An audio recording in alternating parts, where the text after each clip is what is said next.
Hi friends, எல்லோரும் எப்படி இருக்கீங்க? நல்லா இருப்பீங்க. பேசும் கிரகங்களிலிருந்து உங்கள் நித்யா ராஜேந்திரன். ஃப்ரெண்ட்ஸ், நம்ம இன்றைக்கி ஒரு புதிய விஷயத்தை தான் பார்க்க போகிறோம். ஜோதிட விஷயந்தான். ஆனால் இது வரைக்கும் நம்ம தொடாத டாப்பிக்கு. ஓகேங்களா? என்ன அப்படின்னு பார்த்தீங்கன்னா, கிரக வக்ரம் அப்படின்னு சொல்லி ஒரு விஷயம் இருக்குது ஃப்ரெண்ட்ஸ். அந்த விஷயத்தை பற்றி இது வரைக்கும் நம்ம பேசவே இல்லை. இப்போது இந்த பதிவில் நம்ம அதை பற்றி பேசிடலாம். அதாவது கிரகங்கள் நம்ம ஜாதகத்தை எடுத்தோம் அப்படின்னா அதில் கிரக நிலையெல்லாம் போட்டிருப்பாங்க. அதில் ஒரு கம்மா போட்டு அதில் வா அப்படின்னு போட்டிருக்கோம். ஒரு கிரகத்துக்கு பக்கத்துலேயே அந்த மாதிரி போட்டிருப்பாங்க. இப்போது சனி அப்படின்னா சனி அப்படின்னு போட்டு சனி இப்படி போட்டு வா அப்படின்னு போட்டிருப்பாங்க. இப்படி போட்டிருந்தா சனி வக்ரம் அடைஞ்சிருக்கு அப்படின்னு சொல்லி அர்த்தம் ஃப்ரெண்ட்ஸ். அப்படி இருந்தது அப்படின்னா அந்த சனி கெட்ட விஷயங்களை செய்யும் அப்படின்னு தான் நம்ம ஜாதக பார்க்குற ஜோதிடர்கள் சொல்லுவாங்க. அதாவது வக்ர சனி கெட்ட விஷயங்களை தான் செய்யும் அப்படின்னு சொல்லிட்டு, முதல்ல உங்களுக்கு வக்ரம் அப்படின்னா என்னன்னு தெரிஞ்சுக்கோங்க. அதுக்கப்புறம் அது கெட்டது செய்யுமா நல்லது செய்யுமா அப்படிங்கிற விஷயங்களெல்லாம் நம்ம பார்த்துடலாம். இது கேபியில் இந்த வக்ரம் அப்படிங்கிற விஷயமெல்லாம் கிடையாது. வேறு முறைகளில் தான் இது இருக்குது. பாரம்பரியத்தில் முழுமையாக இருக்குது ஃப்ரெண்ட்ஸ். இப்போது வக்ரம் அப்படின்னா என்ன அப்படின்னு சொல்லி நம்ம தெரிஞ்சுக்கலாம். இப்போது இதுதான் சூரியன் அப்படின்னு வச்சுக்கோங்க. சூரியன், இதுதான் சூரியன். இந்த சூரியனை சுற்றி இப்படி ஆர்பிட்ஸ் இருக்குது இல்லைங்களா ஃப்ரெண்ட்ஸ்? இப்போது இதுதான் சூரியன் அப்படின்னு வச்சுக்கோங்க. சாரி, ரொம்ப மோசமாக தான் போட்டிருக்கேன், மன்னிச்சுக்கோங்க. இந்த சூரியனை சுற்றி புதன், சுக்கிரன், சனி, குரு, செவ்வாய் இந்த கிரகங்கள் சுற்றி வந்துட்டுருக்கு. பூமியும் சூரியனை சுற்றி வந்துட்டுருக்கு. அந்த பூமியை சுற்றி வர ராகு, கேது, சந்திரன் இவங்களுக்கு வக்ரம் கிடையாது. இவங்களை நம்ம மறந்துடலாம். அடுத்து இவங்க புதன், சுக்கிரன், செவ்வாய், குரு, சனி இவங்களுக்கு மட்டும்தான் வக்ரகதி அப்படிங்கிற விஷயம் இருக்குது. ஓகேங்களா? இதில் புதன் 88 நாட்களில் சூரியனை சுற்றி வந்துடும் ஃப்ரெண்ட்ஸ். 88 நாட்கள். சுக்கிரன் 225 நாட்களில் சூரியனை ஒரு தடவை சுற்றி வந்துடும். சூரியனை, பூமி இந்த விஷயங்கள் நம்ம எடுத்துட்டோம் இல்லைங்களா? ராகு, கேது, சந்திரன் அவங்கள விட்டுடலாம். அதுக்கப்புறம் சூரியனை சுற்றி வர புதன் 88 நாட்கள் எடுத்துக்கும்.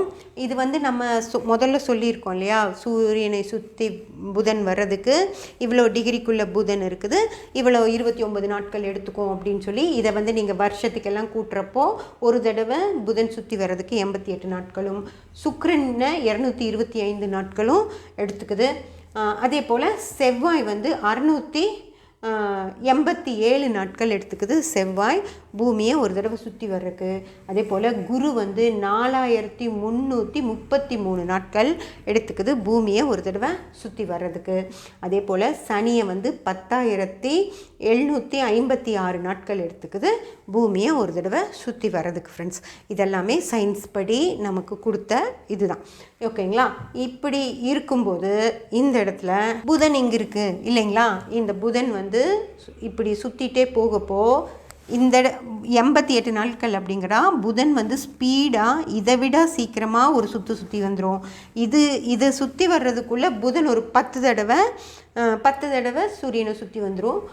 குருக்கு ஒரு 7 தடவை சுற்றி வந்துடும். செவ்வாய்க்கு ஒரு 5 தடவை புதன் சுற்றி வந்துடும் இல்லைங்களா? அந்த மாதிரி இந்த புதன் சர்ன்னு சுற்றிட்டுருக்கோம். சனி மெதுவாக வந்துட்டுருக்கோம்.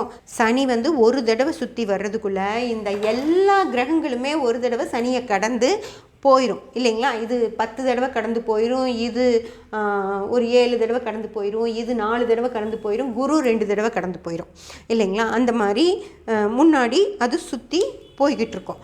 அப்படி சுற்றி போகிறப்போ இந்த சனியை இந்த இடத்துல குரு கடக்குது அப்படின்னு வச்சுக்கோங்களேன். இந்த இடத்துல குரு பின்னாடி வந்துட்டுருக்கு, சனி இங்கே போயிட்டுருக்கு.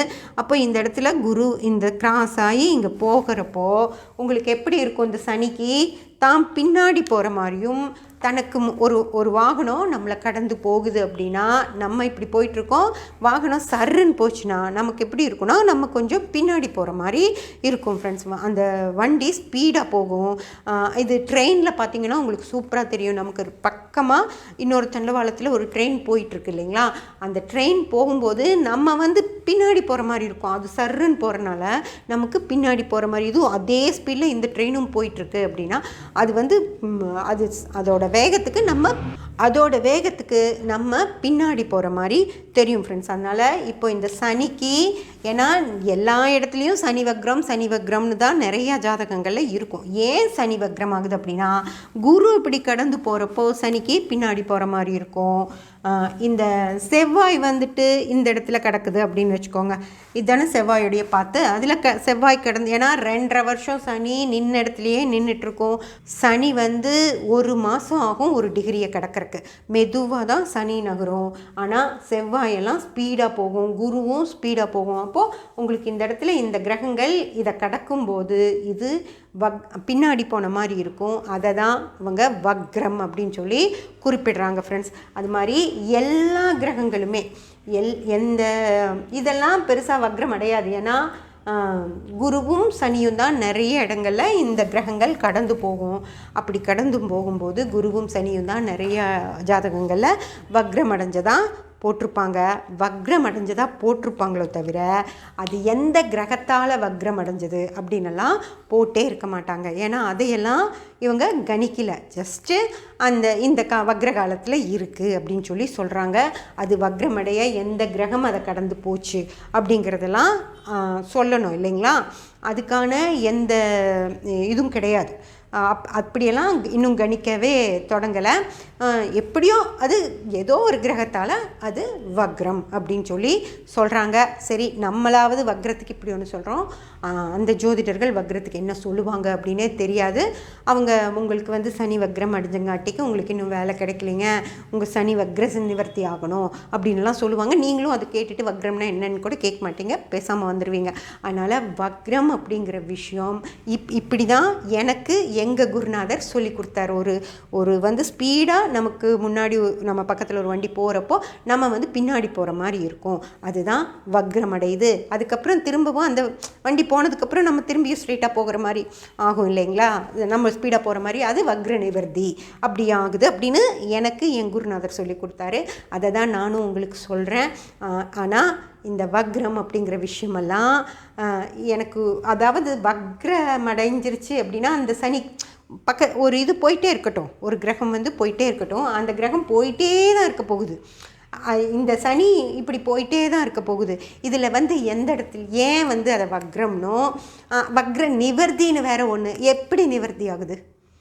ஓகேங்களா, நீங்கள் தான் அதை பற்றி யோசிக்கணும் ஃப்ரெண்ட்ஸ். ஏன்னா உங்கள் ஜாதகத்தை தான் கொண்டு போய் அவங்ககிட்டயெல்லாம் கொடுக்குறீங்க, அவங்க அதெல்லாம் சொல்கிறாங்க.